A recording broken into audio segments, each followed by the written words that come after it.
like it. Maybe if we don't make...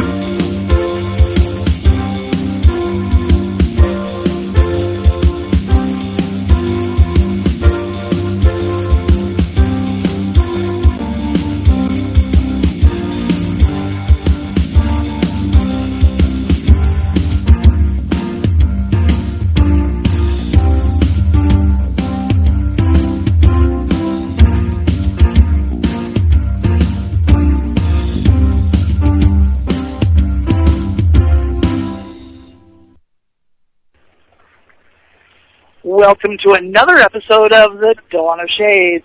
I'm your host, Gia Scott, and today is August 23rd, 2011, and this is episode 522. More about this program and the episodes that have provided us with such fascinating conversations can be found on our website, www.exogenynetwork.com. The Dawn of Shades always tries to bring interesting people right to the audience to hear about both new and old ideas. We focus on the people, places, and ideas that don't always get to make the mainstream news, the kinds of things that are often labeled as alternative or paranormal. Now, for the show tonight, if you would like to have a question asked, you can email it to me at giascott@exogenynetwork.com or send it through the virtual auditorium on Pal Talk by text. I do monitor the emails during the program, so if you're listening outside of the virtual auditorium and would like to have a question answered, go ahead and email it to me and I'll get it asked for you. Even the virtual auditorium, just put it into text, and I'll try and catch it as the screen scrolls. And if I don't catch it the first time, feel free to repeat it again. And for those of you who are listening in on a podcast, you can go ahead and email me with your questions as well. I will try and get them answered for you, too. Now, if you want to call in and ask your question over the air, you can call in at 504-273-7379. Once again, that number is our call-in number, and it is 504-273-7379. For those of you who like to feel connected, you can find me on Facebook and Twitter, so you can link to me there. There's also a Dawn page on Facebook, so you can look for that as well. For the readers, campers, foodies, check out the articles and blogs. You might find some material that just might interest you. Now, this week has seen the loss of a prominent figure in ufology with the death of Bud Hopkins. While I never had the opportunity to meet him myself, I am very much aware of the great contributions he made in the field as a whole, and his absence will definitely be noticed. Our thoughts and prayers also go to his family as well as they adjust to their loss. Now today we saw a little bit of shaking up on the East Coast, sort of caught everybody's attention, and there was an earthquake. It was apparently the second largest earthquake ever recorded in Virginia, and its effects were felt as far north as New York, and apparently was even noticed by President Obama as he vacations in Martha's Vineyard. Now, I was curious why a relatively mild earthquake had reached so far with such profound effects, and apparently the answer lies in the geology of the region.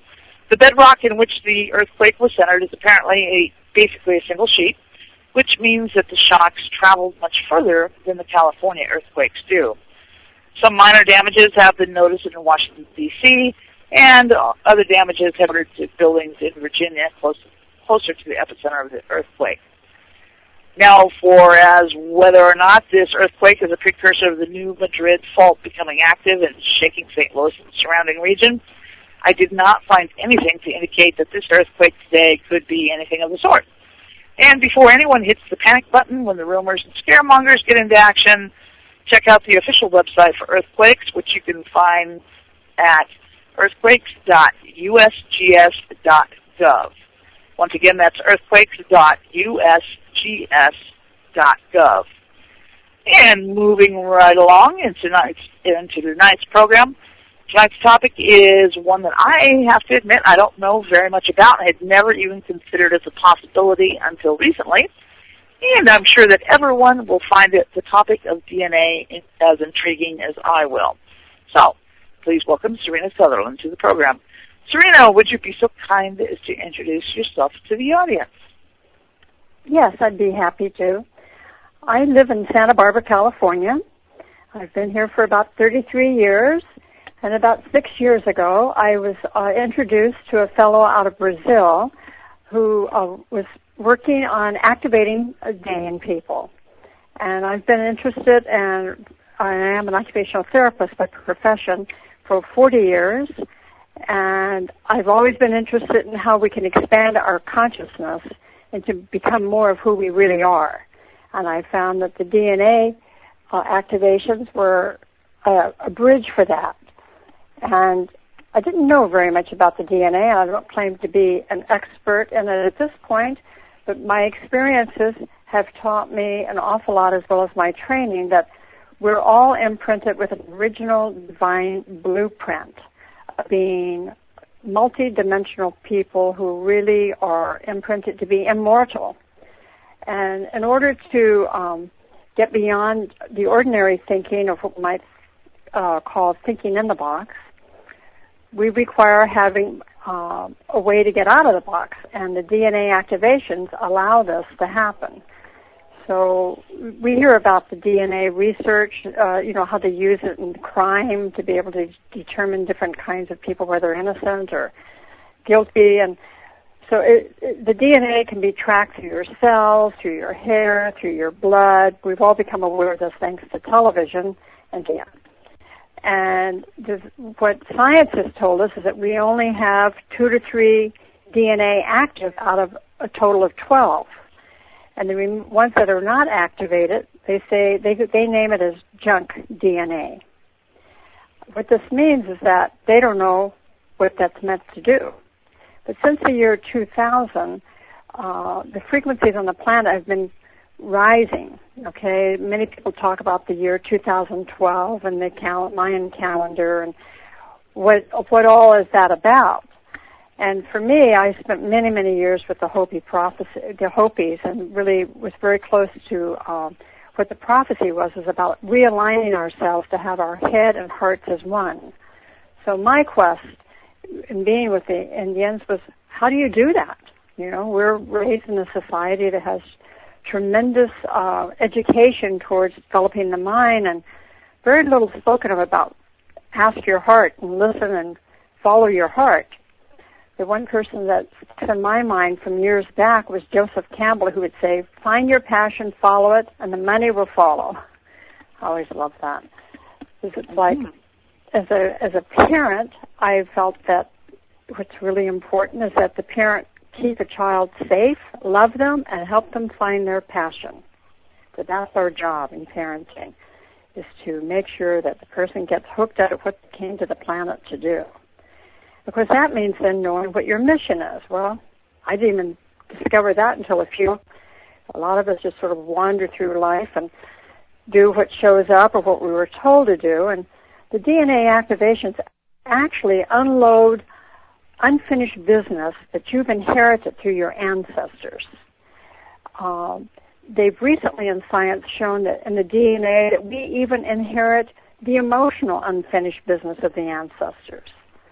And a way to think about this is how many of us say, I never want to be like such and such a relative of ours. And then sure enough, we grow up and we have the same laugh, the same walk, the same attitude, a lot of things, and we're like imprinted through them. But now that we know how to open up the DNA and through activations, you can drop what's not yours, and it is returned to source with no judgment, with it's done in the name of love, and these are the high frequencies that all these activations are done. It's through energetically through love, and for some people who are Christians, they know that Christ said, "Love is all there is." And we look around, we go, God, there's war, there's rape, there's this, there's that. How can you say love is all there is? Well, that sent me even deeper into my studies with my teachers in the DNA work. How can this be possible? Everything in this plane of existence on planet Earth is created for us to come and to experience life. And one of the aspects of it is that everything has a right to exist. And what determines the shift in the consciousness within ourselves as individuals, attitude that we carry. So if we're imprinted with the attitude of our ancestors, that we're just following the sheep in front of us, then we continue to repeat history. I'm from the South.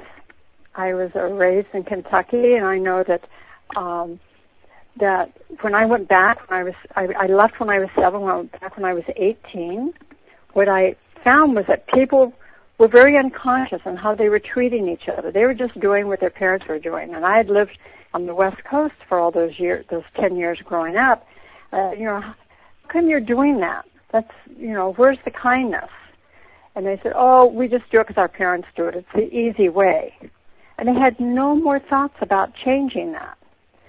So that all these different aspects for me shifted my consciousness into desiring to not criticize, but to give up judgment and to find a way to live in a world and be a model, be in my presence, to be more loving, to be more receptive, to be a good listener, to drop these attitudes that felt so uncomfortable inside of me.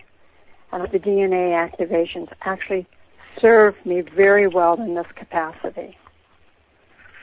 I guess a lot of what you're saying kind of rings with me, because I think about, I have a very large extended family, and a number of my cousins have grown up without contact with, certain other cousins, because that's, in this modern day, families are spread all over the world, literally.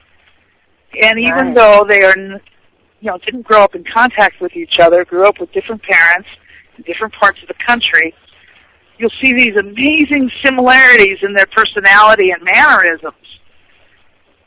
Even in their laughter.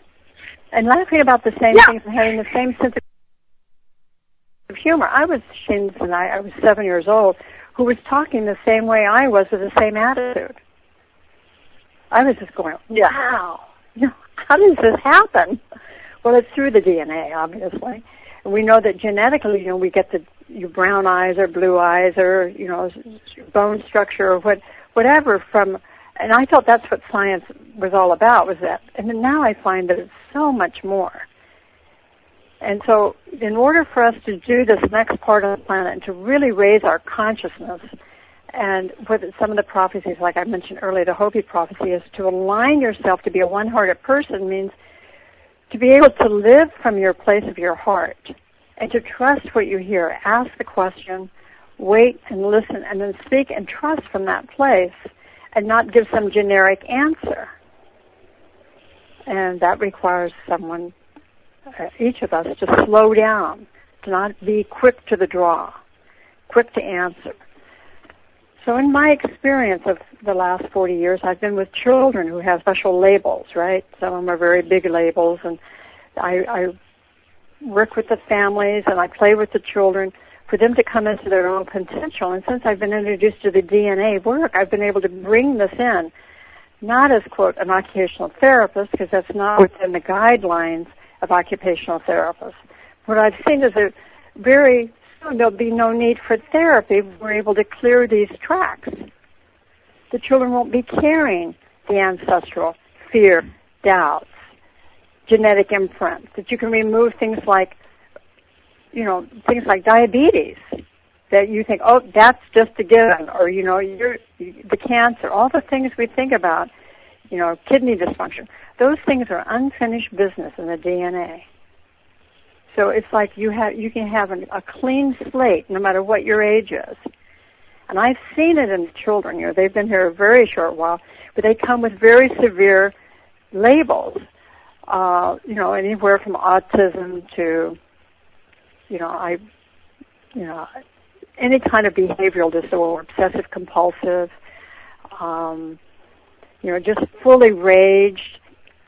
In one sense, one label I have not encountered since I've received this information is the psychopath, the child who seems to have no consciousness. So I'm waiting to see when I get to have that, to see what these kinds of activations will do for that person, because I see them instantly change in the child. We're not talking about weeks and months. And if we work on the parent, this is the beauty of the entire activation. If we clear it in the parent or pulling through the line, it changes in the child without ever doing anything to the child. Now that's exciting. Yeah, that's quite amazing. And a few times I have encountered children that it's like when you look in their eyes, they're not the same as everybody else. It's like there's nothing there. I would say it's weird. It's like their soul is missing. Because there wasn't anything wrong with their intellect or anything, but these children didn't interact normally with other kids. They were very inconsiderate of others beyond the normal level of a 2, 3, 4, 5, 10-year-old, whatever age they were. And when you looked in their eyes, it was like it stopped at their eyes. There was nothing inside of them. And you're like, ooh, boy, I hope, something wakes you up because, you had the feeling that you were looking at a prospective serial killer or something because they literally didn't have anything there. Right. I have no idea why. Well, there's no consciousness. There's no connection to the human. That somehow there's an energetic block and passed down, and this is the part that science has not even begun to touch upon in the DNA, is what is the purpose of the DNA? What is capacity? It's to increase our level of consciousness. We know how to do that. Now, there are people in the world, and there are some different websites that really talk at great length about this, and I'm going to give you the name of my teacher, who was from Brazil. He now lives in Cancun, Mexico, with his beloved wife. And his name is Toby Alexander. And his website is www.dnaperfection.com. And he talks about it in incredible depth. And then there's another, one of his top proteges, because I always like, if you go to my website, you'll see I'll promote where I have the links, all the people that I know who've been trained to do this DNA work. And my website's called youcancountonchange.com.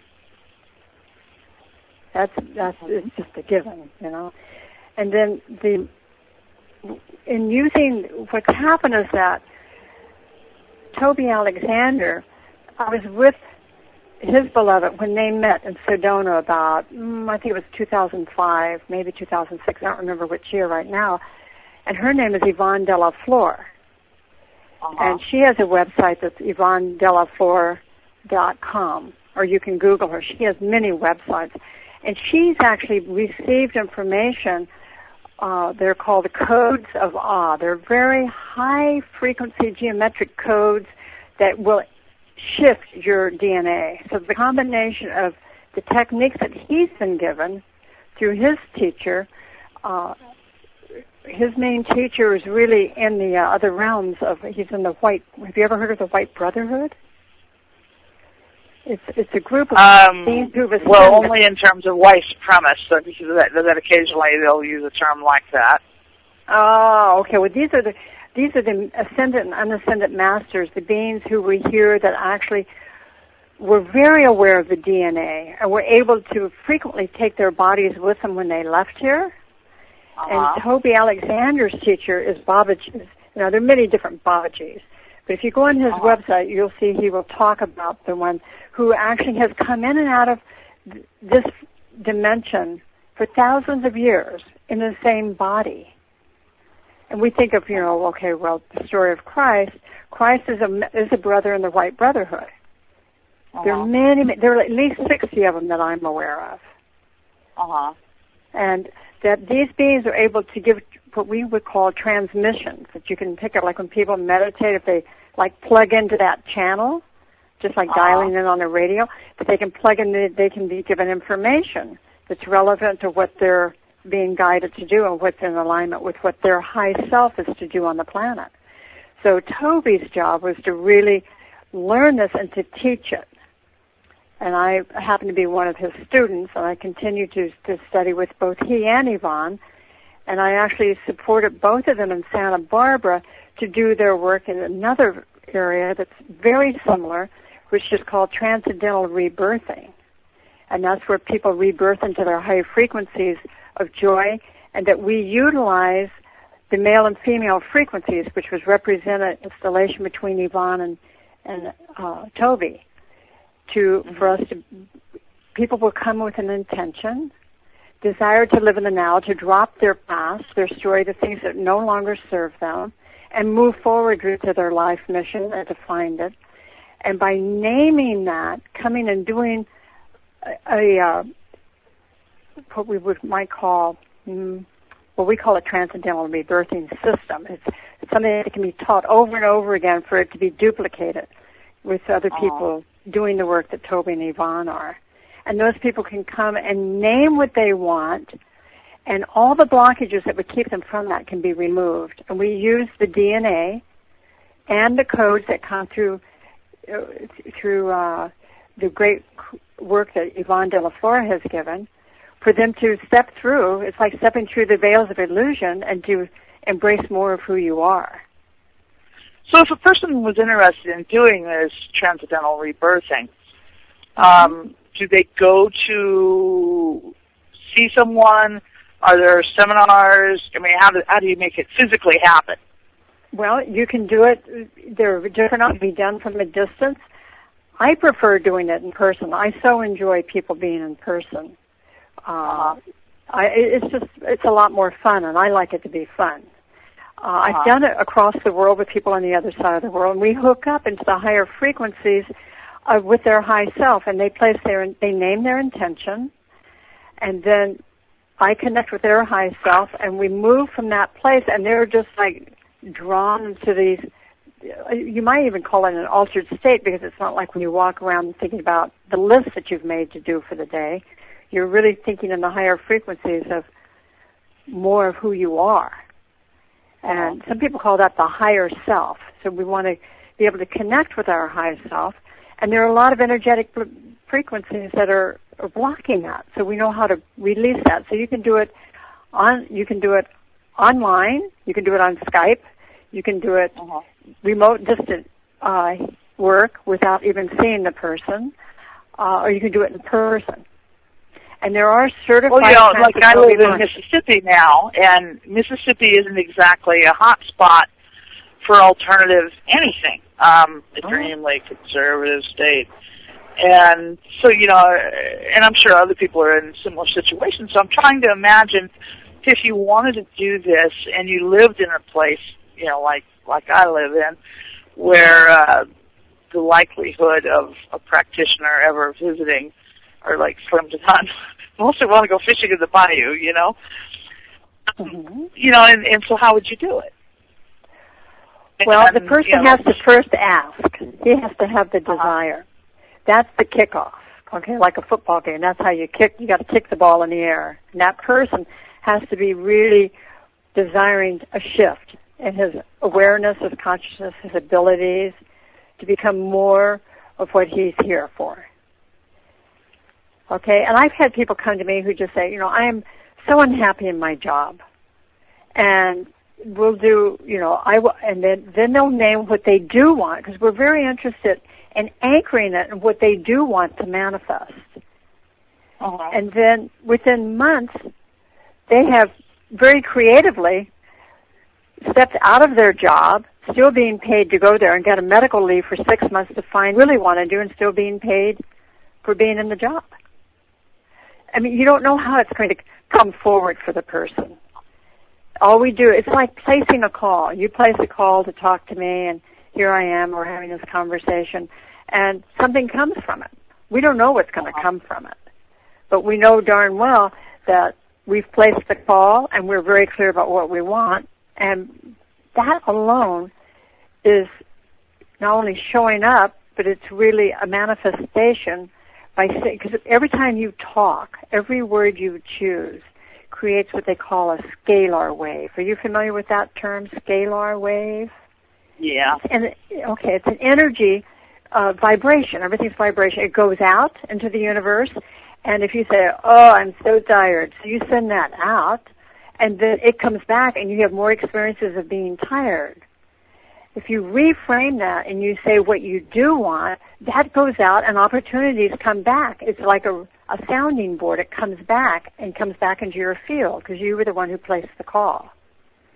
And what we do is we just remove the blockages between you and that, and it awakens more of who you are through the healer that you are. It's not someone else implementing their belief on you. So it's a real freeing experience. What happens is that, like for me, I'm going to use myself as an example, is that I would like to let go of my judgments, let go of beliefs that are no longer serving me. And the reason I choose that is that beliefs create thoughts, that create words, that create the way I act and respond to what's in my life. And I desire that to be in the highest frequencies possible, what I'm going to call the highest frequencies of love, just to keep it very simple. I want more harmony. I want it filled with more joy than I already have. Okay? Now, naming all of those in that capacity, to say more harmony, I'm acknowledging there's already harmony here, and I'm calling more. So even just in the one word more gives you a different perspective in the vibration that goes out that's going to come back. And it's unlimited what can come back. Now, in the transcendental work, what's really important in the rebirthing is to understand that this is the one primary principle. First, do no harm. That means there's going to be no judging about what the story is. Everything has a right to exist. You can bring whatever you want, and you will be guided into, is this what you want to have more of? And the safety and the confidentiality are the next principles that fall through that, let's call it a screen, that protects you to make sure that whatever happens in that space of transcendental rebirthing is to stay there in the way of that people don't go home and talk about it. And there are other people who come who are trained in this area that come and support it. And you can have it in a group. You can do it with 5 people. You can do it with one person. And what we're seeing and envisioning is that we do it with thousands of people. Why would we limit ourselves? That everyone is part of everyone, because everything is connected to everything. Like you were speaking of the earthquake today. When that earthquake happened was right at the moment that we did something in certifying a lot of people to use the codes for the first time ever on the planet. Now you can say, well, that's just by chance. It just is what it is. I'm not defending it. I'm just saying that's what was going on in the higher frequencies. So that says that our actions, our thoughts, our deeds, our actions are so powerful that we can change the world if we can get people to understand that they're the key. And it's not about following someone else. It's about following your own inner heart knowing and get in touch with it. Well, right now we're in an economic state. A large portion of the country has been wallowing in really poor economic conditions. Lots of people have lost their homes. People are jobless or are worried about becoming jobless. A lot of people are really worrying a lot about money and staying in jobs that in better economic times they would have long since left, either because it would suit them or the conditions or the pay or whatever reason. But right now people are staying even if they despise the job and it doesn't suit them. Or they're searching for a job and they're willing to take anything simply because they need something. And this makes it really hard for people to be focused on that much non-physical change because they are worried about their physical conditions. How can they use this to, improve their physical lot in life too? Well, I'm listening to your words, and you're saying worry. They worry they're going to get more that goes out. It's a scalar wave that goes out, and it comes back, and you get to have more opportunity to worry more. So what would be the words that you would choose instead of, I'm worried about losing my job? Being able to turn that around and name it in a different, reframe it is what we call it, into words of not hope, but of really, what I would say is, I'm ready to do more of what I came here to do now. Show me. Yes, and you might still get up for the next week or the next month and go to the job. But there's going to be some opportunities, and for you to stay awake and alert that they're coming. It will come. And anyone who's worried, I've had illness beyond belief, of terminal illness, and it was because I didn't want to stay here. And then when I was told, okay, you have a week to decide if you're going to live or die. Actually, I had 24 hours, and I'll be dead in a week. And I'm going, oh, my, what is this about? And I started realizing as I look back at my life, it all had to do with my attitude. If you change your attitude and your languaging, you are already into the higher frequencies. And you've got to be dedicated to working with that. There is a book by Chick Mormon that it has to do with, it's about talking to yourself. I'm trying to remember what the name of that book is. I'll remember in a moment. It's on personal power. You can go online and Google Chick Mormon. Personal Power is the name of his website. And he's written tremendous amount about languaging. That in and by itself is huge for people. So if you're sitting there and I'm telling you, oh yeah, I did it again, and I'm just in this downtrodden kind of frequency, that's what I'm going to keep swimming around in. So like one time, it reminds me of one time when I was in the ocean, I'm swimming down the coast off of Hawaii, and I got caught in an eddy, which is sort of like a whirlpool, and I'm looking at my friend who's outside. He was in the eddy with me, and he got out, and I said, how'd you do that? He said, I just kept trying a different way, the way out. And I said, okay, I can do that. And I found my way out. And it was like, it's like that in life. We just have to make up our minds to be willing to let go of what is not working. And go for sometimes life will, figure out a way to make you let go, even if you don't want to. And we've all seen situations like that too. It's like circumstances all come together, and gradually it's like different routes are closed off until you have been left with a path that takes you away from whatever it is that's been sucking away your attention and consideration, you might say. Just remember, everything is a choice. So if we let something suck away our energy, like a person that's just what we call vampire energy, we're choosing that. We go, oh boy, that person just takes all my energy. Well, the question really is, it's not about the person, but, what are you getting out of it? That you would go back again and again. Well, it's my relative, I got to. Well, the DNA is to clear that kind of attitude, because it's just, it's a higher frequency of who we are and what we want now.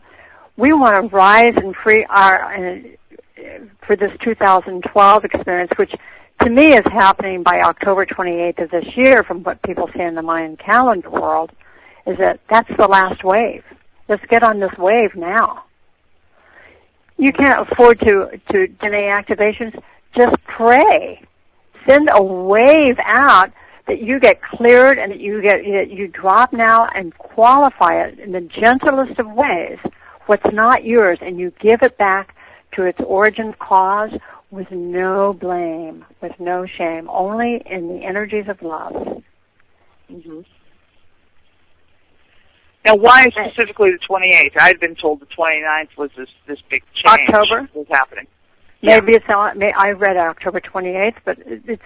Well, I remember it distinctly because they said the ninth I'm actually wave. getting married on the 29th, and are you so, really? Wow. Yeah, I really am. Well, what a great day! What a send-off! Oh, whoa. We actually chose the date unaware of all this other stuff going on, but it was like fortuitous, you might say.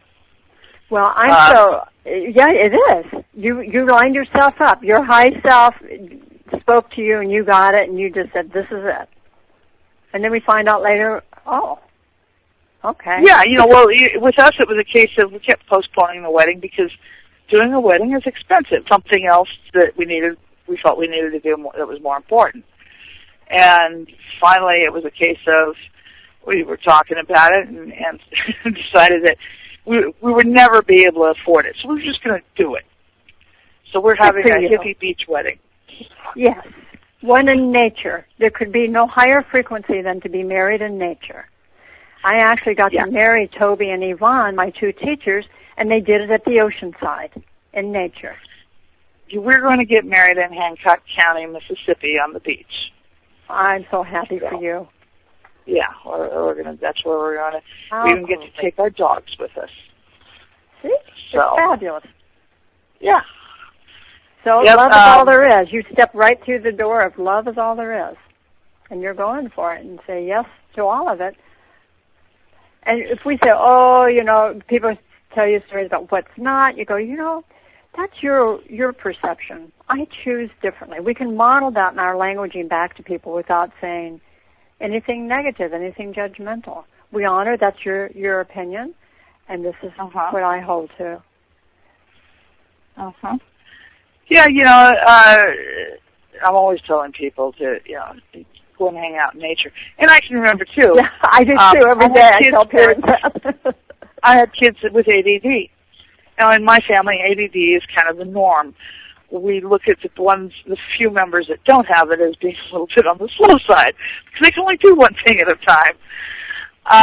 But, I can remember, the school's pushing for my son to be medicated, and I really wasn't crazy about the idea. And, at the same time, I was going through a lot of transitions in my life, and I actually thought about it for a while. And horrified the doctors because I said, I'm thinking about it, but I'm not doing it because I think it's best for him, but because I need a break. And they kind of looked at me funny. I was like, I was being honest. I didn't think it was the best thing for him other than in terms of allowing me to take a break and come at it again. But then I discovered that if I took him out into the forest for a few hours on the weekend, it didn't matter what we did, it didn't matter who went with us. We might just go for a drive and make a few stops and sniff a few trees. Believe it or not, we did do that frequently. Sniffing ponderosa pines tells you a lot about the trees. And we actually got so that when, something was going on in an area, we could smell the difference in the trees. Wow. People talk about trees not having consciousness. Well, I don't know what kind of consciousness they have, but even trees that were not in the immediate area, that were not damaged by any of the logging or vehicles and so forth and so on, the odor changed, because ponderosa pines either smell like vanilla or chocolate when you stick your nose in the bark of the tree. Wow. And I lived in Arizona at the time we were doing this, and when we stuck our nose in the bark of a tree, area that was being logged, it had a slightly fermented, kind of sickening sweet smell. And it was completely different, and we could all smell it, so it wasn't just, one of us imagined it. We could all smell it. It was different. It didn't smell right. And it stayed that way for the entire season. Now, the next season, it was fine again. But that entire season, it was it was like the trees were aware of what was going on in the area. I don't know how. I know they don't have eyes. They have consciousness. The Native Americans, they've always felt that when you enter a sweat lodge, they say, Omatakiasi, it means to all my relations, meaning their connection to everything, the plants, the rocks, the animals, and they know better than anyone how to be in harmony in years past with the earth and everything in the environment and to not abuse it. And we always thought of them as being a little primitive, a little off. Well, we were the ones that are disconnected. We're disconnected. It's almost like we're disconnected from our soul of being connected to everything. As far as your ADD, think of your ADD as someone who has not 12 DNA, but 24 DNA or 48 DNA. That he has all these frequencies that are turned on and have to get organized, and there's no one acknowledging that he's more high-powered. Now, if you enter a room of someone with an attitude that you're there to learn something from them instead of just label them, that they didn't do it in the lower frequency zone, then you have a whole different person in front of you. I can remember telling my daughter, I said, because she had a long list of learning disabilities and was ADD, and the school was using it as an excuse for everything under the sun, and I told her, give it up. Just because you can't do it this way doesn't mean you can't do it. You just do it in a different way. Exactly. That's exactly right. And do you know the people who are homeschooled now, Harvard University looks for the homeschooled kids because they still retain their creativity and thinking. And the ones who go through the whole system have been shut down. So it's really like we got more ADD, we got more autism. The autistic people are here to teach us about love. They are literally teachers of love. And how I know that is I consult with the institutionalized adults who are heavily drugged, and they didn't know what to do with them, so I'd go in the room and sit with them with that attitude of I'm here to learn more about who you are, with nothing. And they come over and they start talking. They don't talk to people. They give me eye contact. They don't give eye contact. It was just the whole idea that my attitude was not to do something to them, but to acknowledge them as a teacher, and I'm there to really learn. So if we were to ask the ADD child, how can you do it in a different way? Show me. Boom. They'll show you more ways than you could ever think about. Oh, yeah. You know, as a parent of two kids with ADD, it was like you just, and technically, because one of the doctors says, oh, you've got it too. I'm like, oh, well, so what? But the deal is that we're taking over. Well, you just have to think. You think faster, and you have to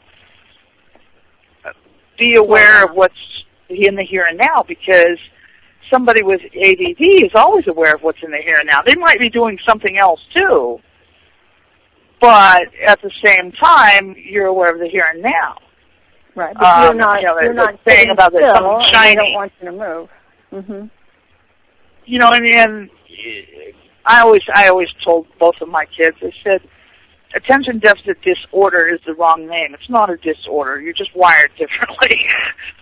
Exactly. And that's the way I just saw it. Was you're just not wired like everybody else. You can do three things at once and not get lost. Right. But it looks like to the person who is not wired that way, who's trained to teach in a certain way, they're not trained to find the way that works for that person. But really and truly, that is the job of the teacher, is to find the way that works for that child. That's why we have so much more homeschooling. Well, public schools are now factories. You store your children there for 8-10 hours a day. I mean, they serve them breakfast, they serve them lunch, they have after-school programs. Your kid can literally go to school from the time they get up until nearly bedtime. That's not childhood, is it? That's imprisonment.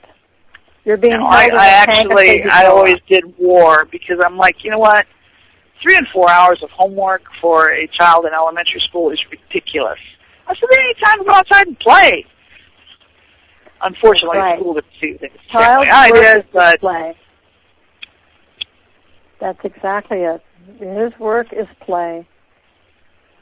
And I thought, as a parent looking at them copying the same stuff over and over, night after night, I was like, I am wasting hours of my life and their life doing busy work.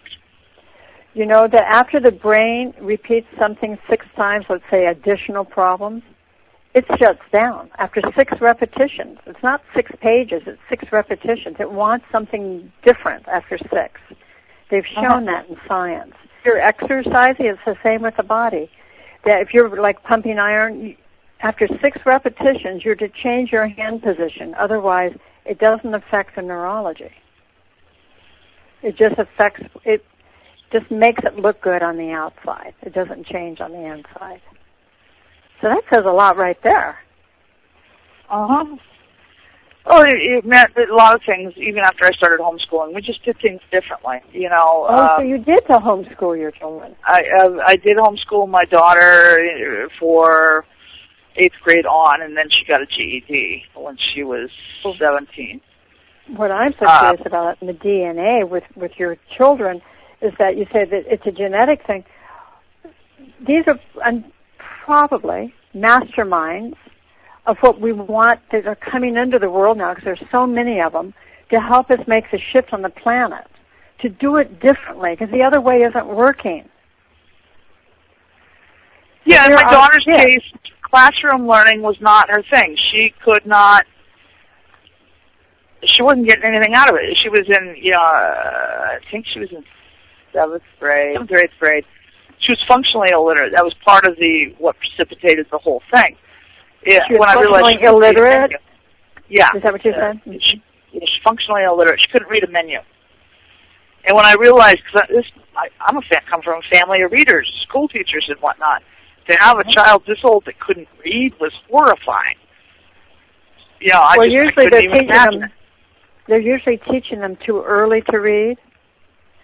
That you have 100% literacy in the Scandinavian countries, where and they do not expect a child to read until they're 7 or 8 years old.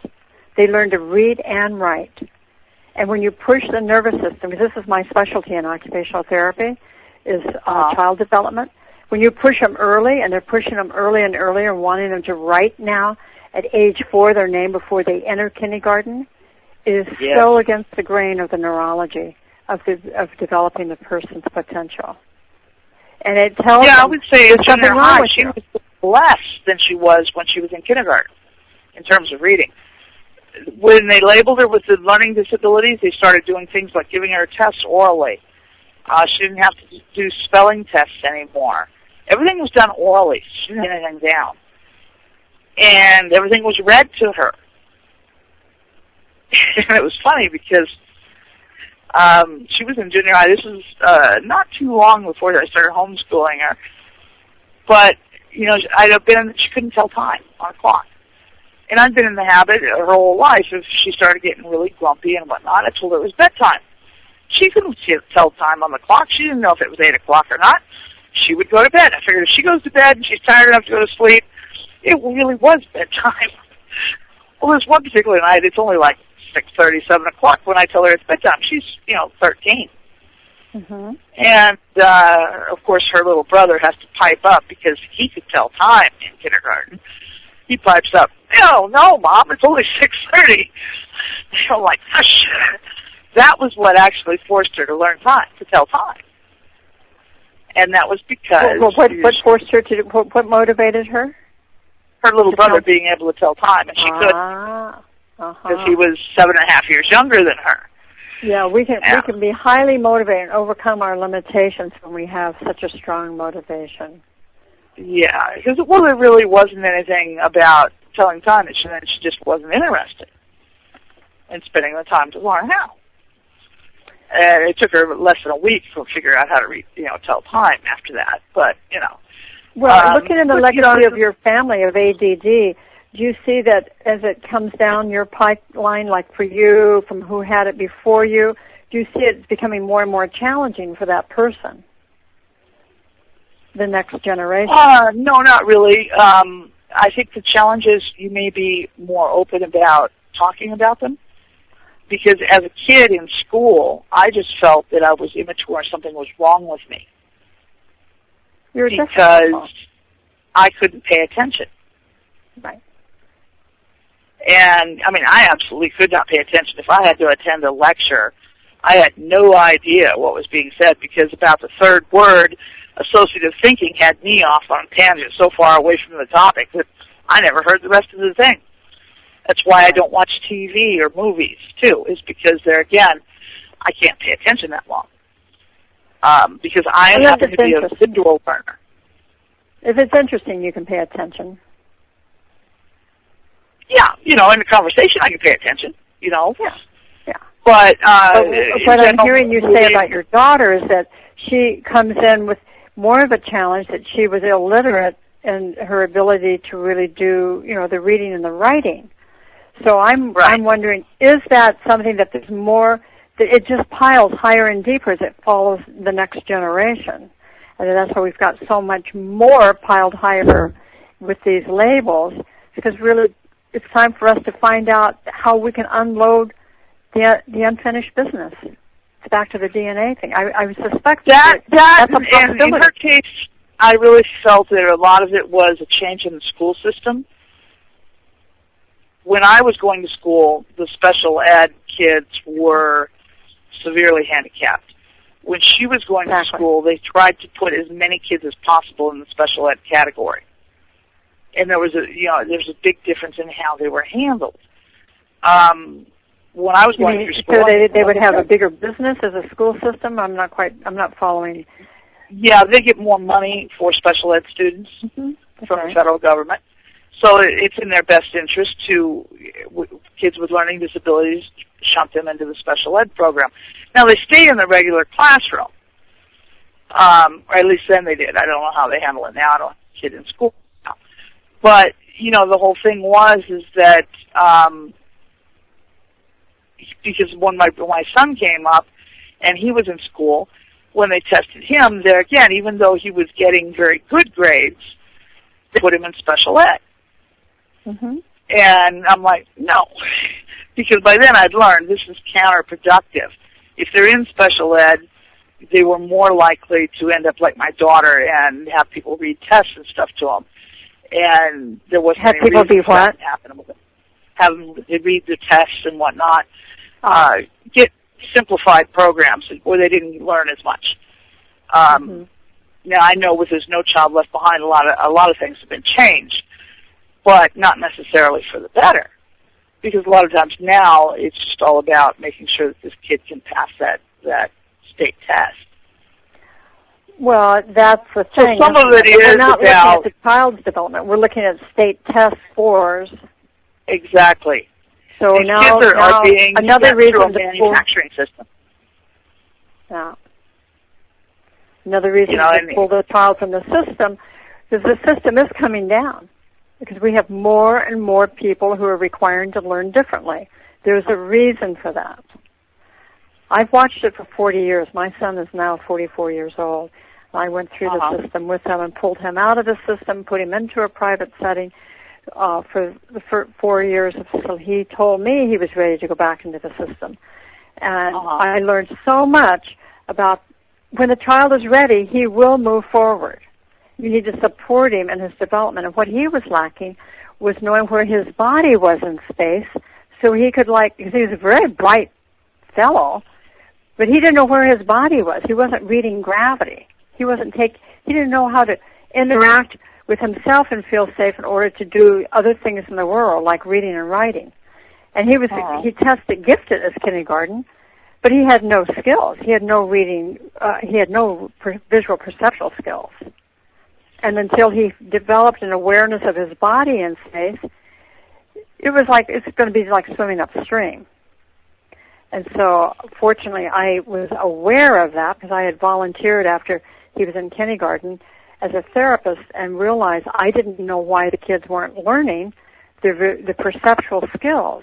I went back and then I found out why. See, a lot of these kids aren't all the way in their bodies, that they're not reading gravity. You might take for granted that you can walk across the street. I had these problems. I couldn't walk out feeling like I was going to fall off the pier.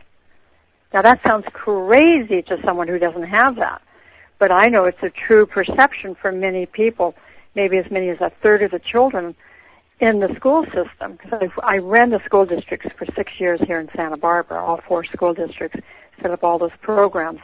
And we became so popular that I was fired from the system because they didn't want to really provide the space to treat the kids. They wanted me to provide it. It was the law that they provided. So the long story and the short of it all was that they finally had to. The parents sued them, and they had to provide the space, but they wouldn't allow me to come back. So to undermine it, they just hire people who don't know this work. And it's a specialty. It's called sensory processing disorder.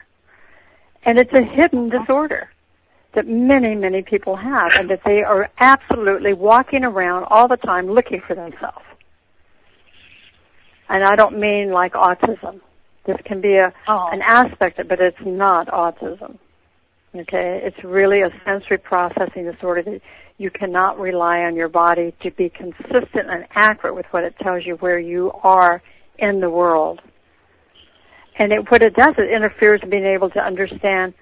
Like for me, when I had that disorder, or that, issue, I couldn't hear the words to music and hear the music at the same time.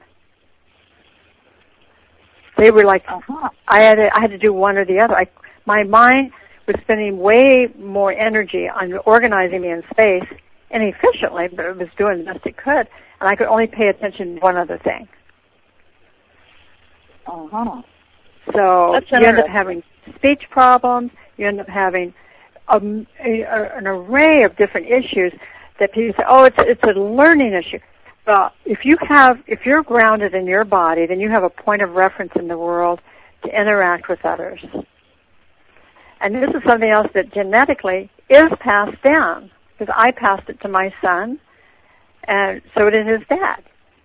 And now, we did the intervention of what we desired for him to be comfortable in his body, and then he went on and he became an attorney, and he became, actually, I think it was the year before last, he became the #1 attorney. He was awarded the Attorney of the Year here in California.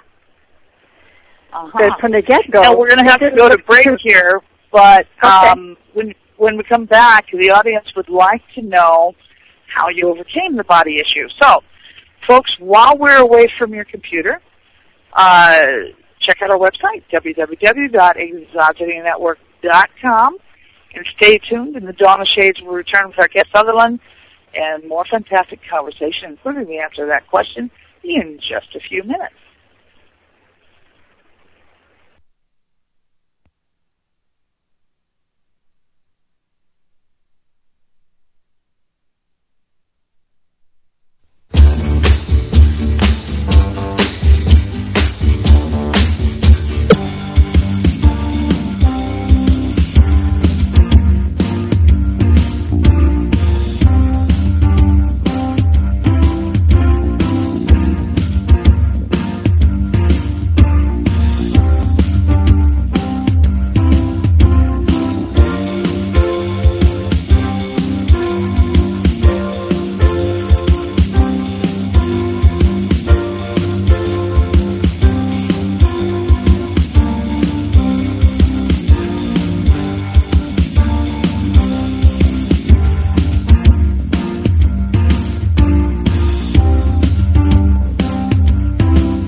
It's a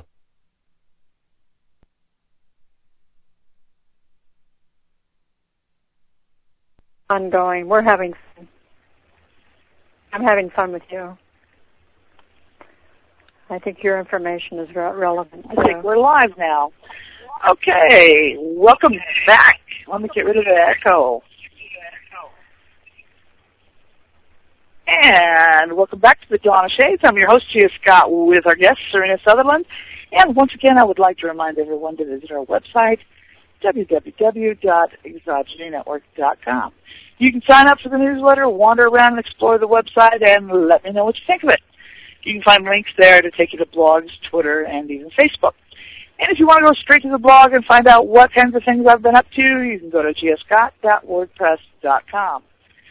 Now, our topic tonight is as fascinating as always, and we are fortunate enough to have Serena Sutherland joining us tonight.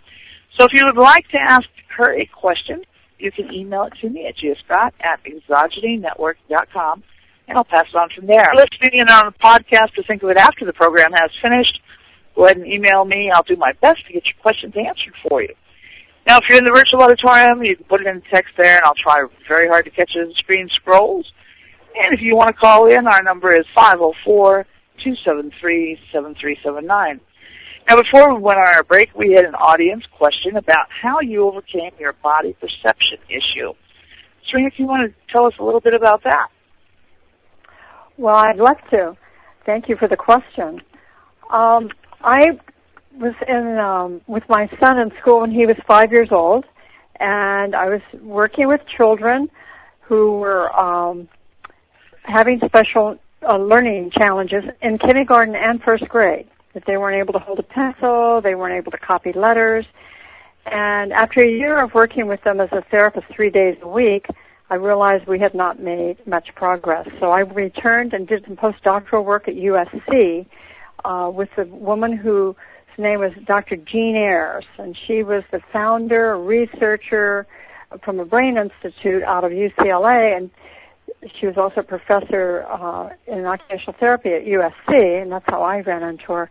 And she trained me to evaluate and treat what they at that time called sensory integrative disorders. And I realized that that's what I had. And I started, after I trained and I started playing with kids, I got down on the floor and did what the children did. Now, the belief of most people that this work only works on young brains. Well, I was 33 at the time, and it worked on me. It changed my life.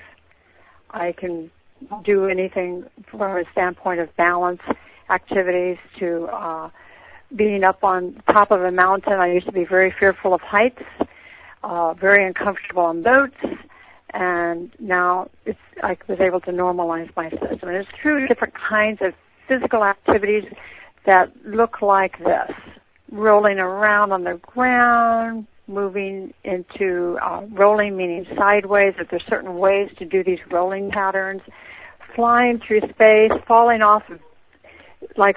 through space, and just developing reflexes that had not taken hold in my brain, which would give me a stability in my nervous system to know where I am and whether I'm moving or the world is moving, and how do I move, and put that together. And that's how I did it. And the outcome from that was, without that information, as I was growing up, I was a learning disabled person. I didn't talk till I was 6. I went to 19 schools, and I never knew what was going on. I didn't know what people were talking about. And I was able to leave home pretty early before I got out of high school and put myself through college and got a career. And I was able to jump the gap of my what they called disability, because I found a passion to follow in my life, and that was to be in service as an occupational therapist. And I just loved it so much I became the honor student, despite these other inabilities. So it's not the age. It's just nice to catch it when you're younger, because then you don't have to go through years of feeling weird. Mm-hmm. Now, like somebody like me, I suffer from severe vertigo, and most people it's a case of looking down causes it. Well, that does it to me too. But I also get it if I look like up a flagpole. When I would put up a flag, I would have to step back 2-3 steps before I looked up. Otherwise, not only did I feel like I was going to fall, I was apt to actually lose my balance and start to fall. That's right. Yeah, that has to do with your brain understanding gravity. And there are ways, usually it develops in the first year and a half of life, and many of us don't have that because we didn't crawl around, or we didn't have, the opportunity. Like when people are in orphanages, a lot of people don't make it because they're not allowed to move around and explore their space, and the brain just can't put things together. They're not viable, to go forward in life. But for those of us who are able to do that, to compensate, because our nervous system, that we're able to, like you might stand with a wider base to look up at the pole that you're talking about, where for me, I would have to grab something harder to feel safer, to compensate with my muscle joint gripping, because the gravity didn't tell me where I was. And so if you fall down, it's because the information didn't get to where it's meant to go quick enough to take care of you in space. And so you can change that. You can do tumbling, you can do, I did a lot of flying through space, lying down like how they train astronauts. They put them on this rotary device and you fly around. The difference between what we do in sensory integration is that the person gets to be their own boss. When they say, I've had enough, you stop. And then when NASA, they just keep spinning them until they break through to get their brains to be able to handle, gravity in a very quick way as it enters and exits from a gravitational field as they go out in space and come back. So we all have great similarities. I find it interesting to hear you talking about it, because this is something that has really affected my life. At one time, I was a tour guide, and I would hike the trail that had a very sheer drop-off. The portion of the trail was maybe 18 inches wide right there. Right. And people would say, I can't go do that trail because I'm afraid of heights and something, and you have no idea because nobody knew, not even my coworkers knew, that I had this horrible fear and would lose my balance. Because I had learned to cope so well without getting rid of the phobia. Yeah, but you can change it, and you can change it permanently. The brain is so pliable that these things can be changed. But now what I do in therapy with people, which is all done through play, pleasurable, meaningful, challenging, and successful experiences, it's not exercises. I put the DNA work with it, and the person goes lickety-split home. Because remember, these things are passed down through the DNA, too. So it doesn't take a long time. It took me 3 years to integrate it for my son. And it took me longer than that because I really wasn't focused on myself. Well, I started realizing I started feeling differently when I got down and rolled around and flew around with the kids. So it's changeable. Now, the person who's older, who's, they said, oh, it's only in your mind that you're going to fall down. It really is not. It's a neurophysiology thing that the crystals inside your inner ear turn into big globules of sand, okay, that are stuck together instead of being these tiny crystals. So all the person has to do is move their head a little bit, and they can fall down, because it's like when these crystals roll across these little fine hairs that are in the receptors for gravity, that it feels like a boulder just moved through because it did, and you fall down. You're going to have an external reason for falling down. So if you want to retain your aliveness and your safety and well-being older years, keep rolling around on the ground now and keep those salt. It's like salt in a shaker. If it gets damp, it all gets globbed up. Now, if you roll around and keep those crystals loose, then you'll be okay. But vertigo, I suspect, has something to do with those crystals turning into globules. Okay. Okay. Well, so it's been something that's always affected me. It's less so, with time, because I learned all I had to do was step back 2 steps, and then I could look up the pole. And I learned don't look down at the Grand Canyon because you're not going to like it, and things like that. Right. Yeah, well, you can change that. It doesn't matter how old you are. I've worked with people, all the way up to age 85, rolling around. And, people walk with a wider base, meaning their feet further apart, like ducks, so that they can't get the reading from the inner ear receptors for gravity to tell the brain if they're moving or the world is moving, so they have to use another way to move. And it's not a safe way. It works to a point, but, one of the greater things in life for older people is the falling down. And that is it's physiology. But again, the whole thing is that just clear it out of your DNA and then do the rolling around. You're going to get home a lot quicker. See, the whole idea about the DNA is so that your body can create more light. Okay, well, you know what I mean by light? That you're a carbon-based being, and that you can become more silica. Like if you take an owl feather and hold it up, a barn owl feather, and hold it up to the light, it's like an eagle feather. You're going to see rainbows in it. It has crystals in it that's called silica. And our bodies can become more like that and carry more light frequencies. And as we're going through this thing in 2012, which only happens every 255,000 years, that the planet is accreting more light. In order for us to feel happy and joyful and move forward, you've got to be able to hold those frequencies. Otherwise, you start feeling sick, emotionally down. You go downhill instead of rise up. And frequently people will leave the planet, because it's too much for them. So it's very important what we're talking about in the way of the DNA and how it affects our overall, not only our attitude and our function, but whether we're going to become more connected with who we really are. Like they say, we used to be telepathic. This opens up your frequencies for being moms are normally telepathic with their kids. And the kids are normally at age 2.5 and again at age 7. Okay? But they read the mom's mind. And because it's not really stimulated during those times, it goes dormant. It's still potentially there, but the DNA activation can open that back up for you. Uh-huh. Yeah. I mean, and what were the websites again that people could look at to learn more about activating their DNA? Well, you can look at the most detailed is my teacher's website. It's called DNAperfection.com. Okay. And on my website, I just name it a bit because I really like to keep it really short. And when you read his, if at first you feel like I can't understand it, that's how I felt when I first went to it, because there was so much information. And what happens is there's like a transmission.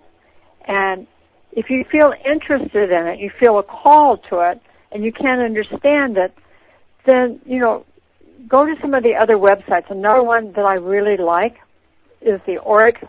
It's called Auric Ultimate Calibration. AURIC, Ultimate Calibration. And he studied very closely with Toby. And I find his work in explaining it is very, very clear. But, of course, now I've had my DNA activated, so I'm not going to be the best judge, for someone who doesn't have their...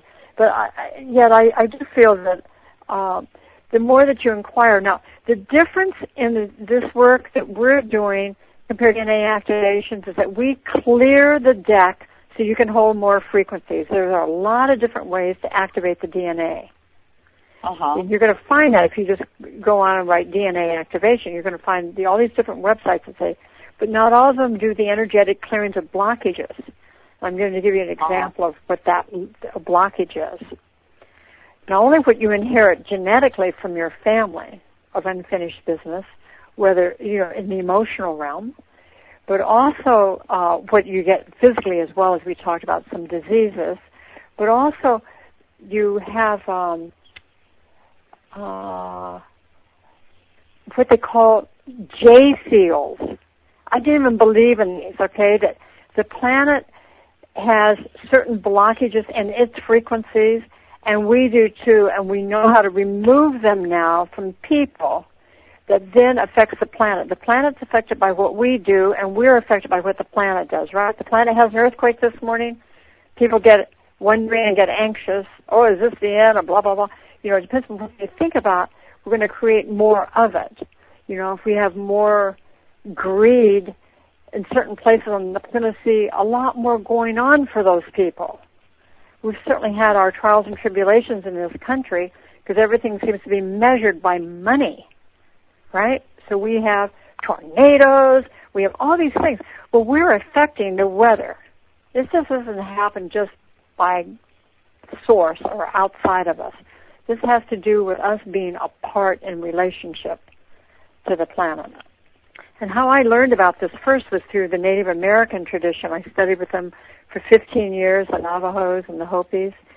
And what I found, I wanted to know, how do they go out and do the vision quest and make the stars move and open up different vortexes of energy? And as I learned that, I realized it all had to do with my attention and my focus. So then I studied with shamans from all over the world for one reason, not to call myself a shaman, although that word means spirit. We're all shamans. But what I realized is that it was all about your intention and your focus. If you're going to focus on what's not, you're going to get more of that. If you're going to focus on more of what you desire, you're going to get more of that. Now, we want it to be in alignment with what is in the highest good for everyone. So if someone's greedy, or they think of limitation, that there's only so much money in the bank, and you want to get as much as you can, then there's going to be a distortion there. And that distortion comes from somewhere. You've learned to think it that way. You feel, and underneath it, you feel lack. And so that lack can be something that you picked up from your DNA. Fear of those who lived in the Depression of our relatives in 1929. That we could still be having the residuals from that, not to mention hundreds of years ago. It goes back at least 12 generations, and we can affect 12 generations forward in what we choose to do now that's different. So we do the DNA work. We not only affect the person that's doing it, like if we do something for you, it affects your daughter and all your future generations that comes through your legacy for 12 generations. Now, that's pretty remarkable. I mean, you want to make a difference. There you go. You know, so events like Katrina and the BP oil spill that had such profound effects on the Gulf Coast area, you know, people who got afterwards, there was a lot of suicides, a lot of depression, to the point that they started advertising regularly on local radio stations about various places that you could go to for counseling. So it was, you know, pretty dramatic as far as the effect that it was having on people. So and that what it did, it brought people together. It was affecting their DNA as well, is what you're saying. I'm saying that a disaster, once it's happened, whatever the cause, you know, we can say that, you know, that people weren't paying attention. They knew, you know, for a long time that there were repairs that needed to be done there. They were not. We now have to live the disaster that we created by ignoring the issues there. And what the good news of it was that people came forward as a humanity to say, we've got to do something and make a difference here now. So there was a turnaround from ignoring to allowing people to be in suffering to people reaching out to say we can make a difference. And that this is happening all over the world.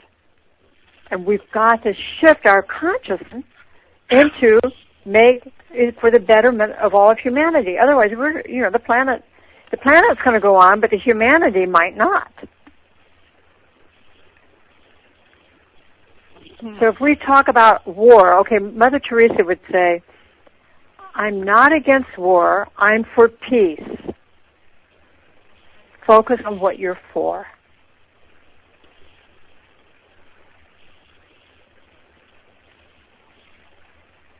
That makes sense. And you will make a difference. And what's so cool is that you change it right in front of your eyes for your daughter and your son and their children and your grandkids, which we never thought before that we could. See, what happens is that when your DNA opens, you rise, you accrete more light, you become more the silica rather than a carbon base. Instead of being a dense body, you become a lighter body, and you have more choices, more power in the way to influence more of what is better for all.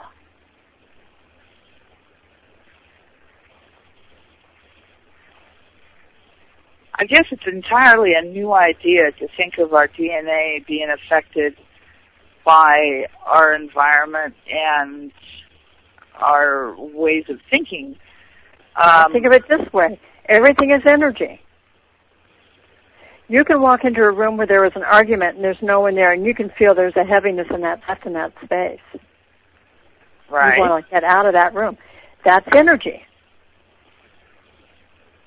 Now people can, in Katrina, people could go, oh, not again, or oh, you know, this is awful, and they do nothing, or they take action and they make the difference. The same in the DNA.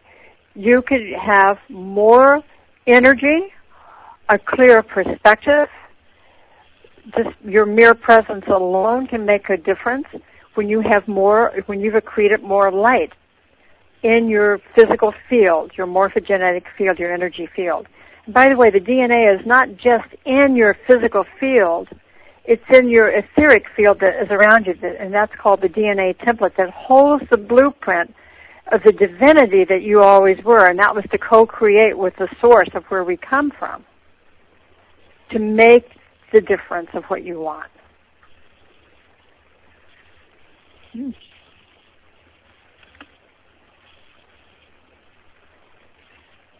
So the DNA is essentially it's part of our spiritual self as well. It's our bread back to source. Okay. And when you get like an activation, you'll read on my site or on site, you'll read about the golden DNA activation. That one is activating straight from source the golden frequencies, and it's only meant for certain people who are really imprinted to carry that. It will not speak to the people who do not, who are not here to carry that. And those people are like, let's say, tagged. You know how you tag things on the internet, on Facebook? Well, you're tagged in your DNA to carry that frequency, so you'll be drawn to do that, where there are other DNA activations that people will be drawn to. And not everyone is really tagged to have all 12 activated. The person who's the activator will be able to tell, because your system, your high self, will not allow things to go forward for the person who's only supposed to receive 9 DNA in this round. But I haven't run into anyone. You're drawn to this work if you're tagged. You just go, well, this is new, but this is our source. It is a connection. You can have prayer, but watch the words you use. Name what you want. And, the whole thing underneath all of that is to forgive yourself and to love yourself so much that it overflows into others. Because if you don't have it, you don't have it to give to anyone. So no sense in kidding ourselves. If we're running around judging, oh, she's a blah, blah, blah, and being a gossipy person, that's a very low frequency. The DNA gets you, when it opens, you realize you don't want to talk that way. You catch yourself immediately if you're really in the lower frequencies because it doesn't feel good. It shifts your consciousness. That's what we're in for, is that we're asking for a shift in consciousness. And in simple words, that's what the Hopis were saying. Align yourself as a one-hearted people. The ones who do not, they will live in a different world and will live side by side. That's how they read it. So the whole I sort of lost my train of thought there, but the whole DNA adjustment or activation and whatnot, how long does this process take? Well, it can be done from a distance. It can take 3 one-hour sessions. And before that, you might want to, so you can hold the benefit of the full frequency. Let's say that you come with a quart container, and I got a gallon of energy to give you. You're only going to walk away with a quart. So if you do the clearings before that, then you can be cleared in order to hold the whole, the whole gallon. And so that means to clear the DNA of what's not yours. That takes a session. That takes about an hour. Usually people will charge about $100 to do that work from a distance. And it requires that you be in a receptive state. Either you're asleep, it's done when you're sleeping, but it's a lot more fun to feel it while it's being done, so you know you really did pay for something. That you can feel it from it. Even if all you have to do is have an open mind. The open mind to the possibility of it. And you only have to do like one session to see, is this really real? Because it's the experience that's going to teach you to say, I'm going to do more of this.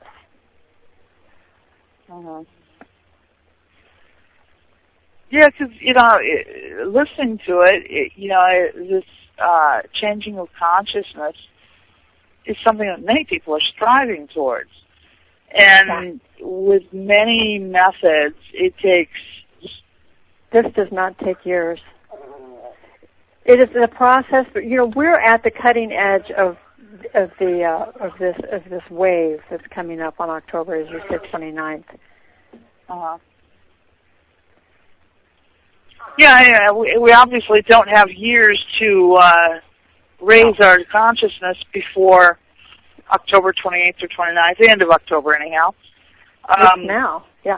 Like what I'm doing in my community is on the fall equinox, on September 23rd, I'm doing an activation for anyone who wants to come in my community of the first 3 DNA. And if they show an interest, I will do it every week after that all the way up to October 28th. Through October 28th into the 29th. There's no reason for people not to have it if they want it. And they, to me it's like they could go for it and say, put me in the center, and you can light a candle where you are and say, I want to be connected to this place at blah, blah, blah, at 7 to 9 o'clock on Friday night, September 23rd, and you sit during those 2 hours as if you were present. It's a long-distance receivership. And people are being charged $33 to do the evening, And all the money goes to the church. It has nothing to do with me. Uh-huh.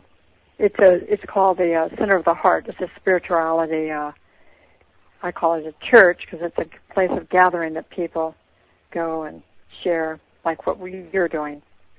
Uh-huh. I mean, the planet is a church. Come on, Yeah, We're just getting connected back to our source. We're visitors on this planet. Our teachers are the animals and the rocks and the trees and the young children who are so close to source. And, we just have to humble ourselves and say, let's go home and be in the joy of who we are. And give up disease, give up imbalance. Or not, I mean, a lot of people might like to, it gives them a story, right, to talk about. Oh, I got this and I got that. Well, I think I personally can do without any diseases. I'm not crazy about pills and definitely not crazy about needles. So diseases just don't appeal to you. I've spent enough time in doctors and hospitals to... Yeah. Well, we need them for, I've had surgery one time. We do need it for certain kinds of things until we really reharmonize ourselves with ourselves and the environment. And, the earth is screaming for us as her children to do this now. So this is one of the ways we're being given from these beings. And but someone might say, oh, they're ETs, that are talking. If it's in the name of love and the highest frequencies, I'm in. If it's for the betterment of humanity. I came here to make a difference in humanity, and I'm staying here to do that. And I feel grateful. Do you know why people come to the planet Earth? I was shocked when I heard this. Well, I was always under the understanding we were here to learn our spiritual lessons, whatever they may be. Well, that I heard the other day in the ethers when I was meditating, there is no more karma, and I'm going, oh, I wonder what that one means. Whoa. This is the one place in our universe that you can come and have a physical experience of love in a physical form, experience it emotionally. It doesn't happen all over this universe. This is the place. People want that. So the important thing is that we open our hearts, and to have an open heart, you have to open your mind to the possibility that there is more, and that we really know very little. And to ask for guidance. One thing I have to say is, I wish I knew everything like I did when I was 18.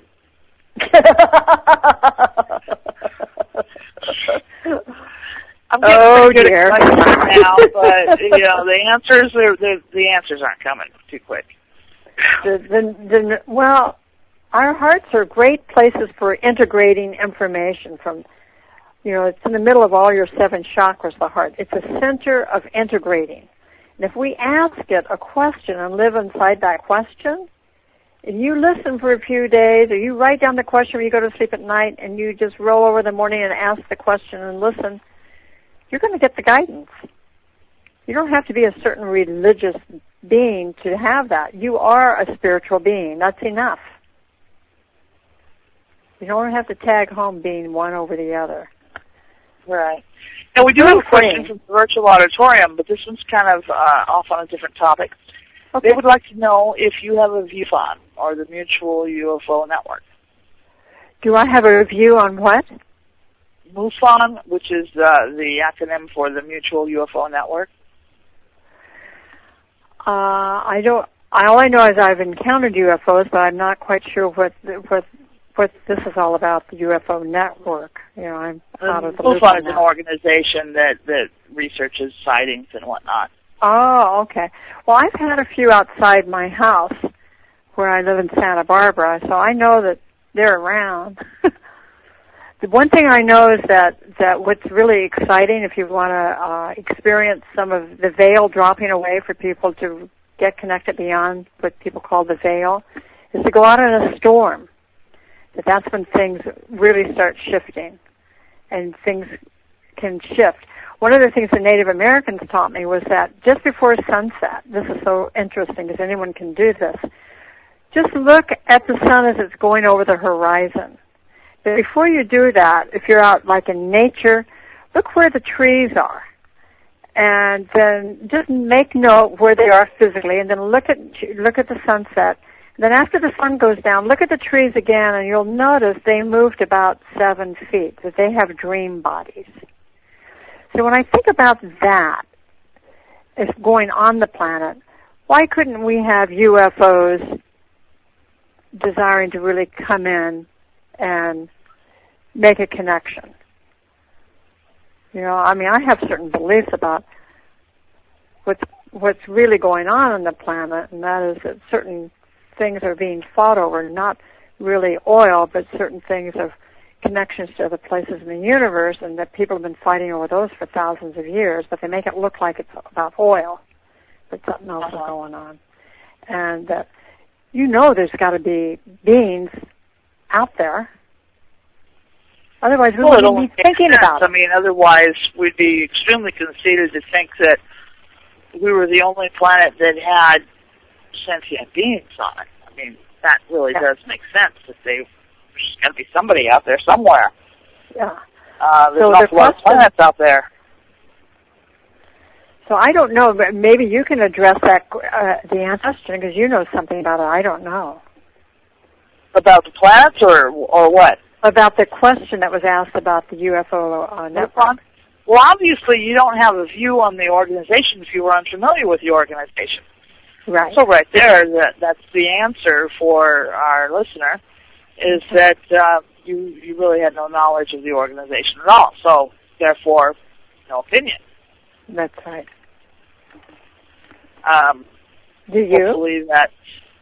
MUFON, I'm really not that familiar with them because I've never had any doings with them, so I can't say A or nay is what they're about. I've read some of their material, and that's been sort of the extent of my experience with them. Okay. So, and then we'll get some comments too in the virtual auditorium about the American Indians have drawn pictures of UFOs and so forth on rock and whatnot, and have legends about people who came from the stars.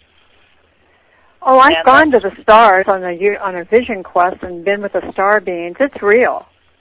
The thing is, you just have to find the way to the doorway to go there. And usually, of us with someone who knows what they're doing, can open that for you to go and have the experience. That's what a vision quest is about. Is that literally, I've watched people go on into a vision quest, and they literally, their bodies are reduced to the size of about an inch in this realm as they bleed through into the other realms. And, you know, this is why people are fascinated by power sites, because there are gateways, there are doorways for people to walk through. But you want to have someone on this side so you have a way back in. Okay, like, have you ever heard of Joshua Tree? That's a place here, a desert that's very powerful here in California. It's filled I've been there many times. Huh? I've been there many times, and Joshua trees also grew in Arizona. Okay, but so, this is the name of a place right outside Palm Springs. Right. And there, after 11 o'clock at night, that realm changes into a whole other place of being. I can't explain it to you other than go there and stay up and see what happened, walk the desert. It is fascinating. I always found the desert an intriguing place after dark. Yeah. Energies change. It's entirely different. Well, what happens is that the Earth inhales in the day and it exhales at night. You know how it gives off the heat of the grandfather's sun in the nighttime? That's her exhale. She receives in the daytime all of the light. So, I mean, there's a whole rhythm, just like the tides or our breath, that she has a very interesting rhythm that you can actually, if you go to a place in nature, you can hear the earth breathing if you have an intention to really do that. There's so much to explore, but it doesn't happen in the city. That's the thing.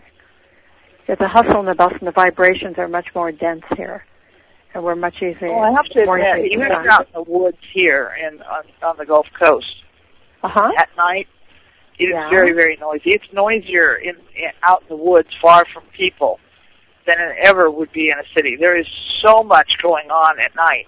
There you go. Between the insects and the frogs and the birds and whatnot. It's an incredibly noisy place.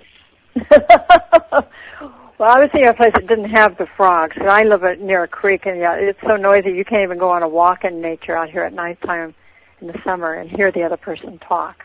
It's like, okay, we're here. The last camping trip, I was blessed with a healthy dose of insomnia, so I was up like at 3 o'clock in the morning. When you're camping in a primitive campground and you were up at 3 o'clock in the morning, until daylight, there's nothing to do but sit and listen. That's right. In the dark, especially when you're camping with a group. And so I sat and I listened. And it's incredibly noisy. I was like, holy cow, this is noisier than New Orleans. Maybe not the French Quarter, but the rest of New Orleans, you know? Well, as long as you're not sitting there being worried, right, about I'm not getting my sleep, then you can open yourself up. Oh, no, I was just sort of resigned to the fact I was awake and sitting in a chair and, you know, listening. Yeah. Yeah, it's cool. Oh, yeah, it is. It's very, very noisy. My granddaughter, on her 13th birthday, I took her camping, and we were up before dawn and made a little fire, and we're sitting in the redwoods here on the California coast up at Big Sur, and she says, "What's that sound?" And I listen. She says, "It's getting louder." And I said, "Yeah, it's the trees talking, Sierra." She goes, "Oh, okay." So she sat there and listened to him, and she says, and after the sun came, she goes, "Now it's quiet." But it's like we forget. It gets quiet when the sun comes up. It gets quiet, and I was like, "Holy cow!" Well, that's why the birds get up at 4 in the morning. They get up and they sing to the plants and the spirits. This is what the Indians say. They sing to the spirits of the trees to tell them to get their dream bodies back in place. You know, I mean, we wouldn't think of a tree that could really move. I didn't until I did a vision quest and I saw the tree move in the middle of the night, and I started freaking out. I thought, this is going to make me really crazy. And of course, that was my point of craziness, was to see something that people say it doesn't exist. Everything exists. It's just a matter of whether you're going to open your mind to it. And I'm just going to close with the part that everything has a right to exist is the place where you can step off to more freedom, because then you can get out of judgment about why someone's doing something. That's why I could never serve on a jury, never judge another person. I've been in lots of, just never participate on that level again in humanity and take someone's life. I have no idea what they're here to do, to teach. I would keep them safe, you know, from other people, from themselves, if they're a danger to themselves. But I don't want to sit and say that someone should be killed or, you know, all of that, because that's all about the judgment. I'm going to leave that to the other people. Yeah, it's. I've spent a lot of time in the court system and suing and being sued, and I've seen that it's not about truth. It's about who can bring the best jury and who has the best attorney and who has the best relationship with that judge. And, you know, that's a weird society. You know? Yeah. Yeah, and there again, too.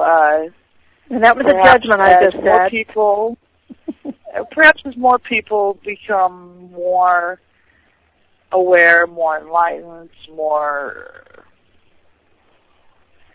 considerate of each other, our society will improve. Well, we can hope change inside and we can change the world. That's what Gandhi said. Be the change you want to see in the world, and that means change yourself. And that's what the Dalai Lama says, too. He says, if you want to contribute to humanity, change one person. I wonder who he's talking about. My version of it was always, if you think your neighborhood's ugly, plant flowers in your corner. There you go. You know, what else can you do? You just start with your own corner and do your thing, and hopefully it'll spread like a virus. And it does. My whole neighborhood has changed just from that concept. It's funny. I'm sitting here looking out the window at the people across the street. Years they had tarps on top of their house, and they have totally redone everything. And all the people along that side of the street in this last 6 months have changed entirely their yard and their house. It's amazing to see the ripple. You're talking about when you drop the little pebble in the pond, the ripple goes out. And that's because everything is connected to everything in my world. And a single flower blooming, can brighten somebody's day. Yeah. And make them want to plant a flower themselves. Well, let's all walk with more gratitude that we are alive. Despite the challenges, find a way that we can help each other in those challenges. Yeah, I always, when times would get a little rough and tough, I guess I'd just tell myself, this too shall pass. Even whether it's good or bad, it doesn't last forever. That's why I named that website You Can Count on Change, because that's all you can count on. Yeah. So when you think, oh, this is terrible, or oh, this is wonderful, either one, this too shall pass. Correct. And life is very transient, very much change. And if we're able to direct that change somewhat, hopefully we have the skill to direct it in a positive direction rather than a negative one. Well, and sometimes that's the key, realizing what the positive direction is. Well, let's start with the words. The words really help. Yeah, when I read about the DNA transformations, I was like, well, that's intriguing. I've never heard about that before. And I didn't know anything about it, and I thought, well, this would be a perfect program, because I'm sure if I don't know anything about it, I'm not the only one. Hopefully I'm not the least informed person on Earth. I'm sure you're not. You're opening the door for opportunity for us all to share. And researching and whatnot. I picked up a big stack of books from the library today, as a matter of fact. So, it is a case of I try to continually expand my knowledge about a lot of different things. It's fun, isn't it, to learn? Well, yeah, and I guess I regard my brain sort of like any other muscle. If you don't use it, you will lose it. Well, what's interesting about the brain is that there's the nerve that controls the brain originates in the heart, and it's called a vagus nerve, and you will not find this in the neurology books, but where you'll find it is at the Heart Math Institute here in California. They discovered it 25 years ago. So therefore, if you ask your heart a question, then it transmits it to the brain, does the scan, and then you just keep listening to the heart, because remember I was talking about that the heart's the integrator of all the other chakras, for upper and lower, when you talk about the 7 centers of energetic vortexes in your body, that you just go over to the receiving, you go to the messenger station and pick up your message. So just try it for, if you have a question that you're challenged with, write it down before you go to sleep, and in the morning, just ask the question again and roll over and write it. And within 3 days, you'll have the answer. Because your scanner... That's great because guess what? We've run out of time. Oh, all right. Well, thank you for this wonderful chat. Before we go, you want to give your web address again so people can check out your website? Sure. I actually have 2 of them. One is What Love Would Do. That one's for stories of how people change their life through the energy of love. And the other one with the DNA and all the services I do with children, as well as with adults, is called YouCanCountOnChange.com. Okay. And when you look on it, you're going to see, can I say one last thing? Sure. Okay. What you're going to notice is that I have what they call a Swami name I was given, and I never knew what that word was. I thought, is that a cult? Swami means a servant to humanity. And so when people look at that, they might go, she never said she was a Swami, or whatever that is. Well, it's a servant to society, to the world. Okay. Well, that makes sense. Yeah. It's cool. Thank you Well, I again want to for thank the you very much opportunity. for being such a fantastic guest tonight. Folks, I've enjoyed the program with Serena very much tonight, and I hope all of you have as well, and that you found it provided you all with plenty of food for thought and more illumination for your personal journey towards truth. Join us again next Tuesday, and we'll bring you along for another episode of the Dawn of Shades, and I'm sure it's going to be another fascinating conversation as well. With that, we are out of time. I'm your host, Gia Scott, and good night. Good night, Gia. Good night.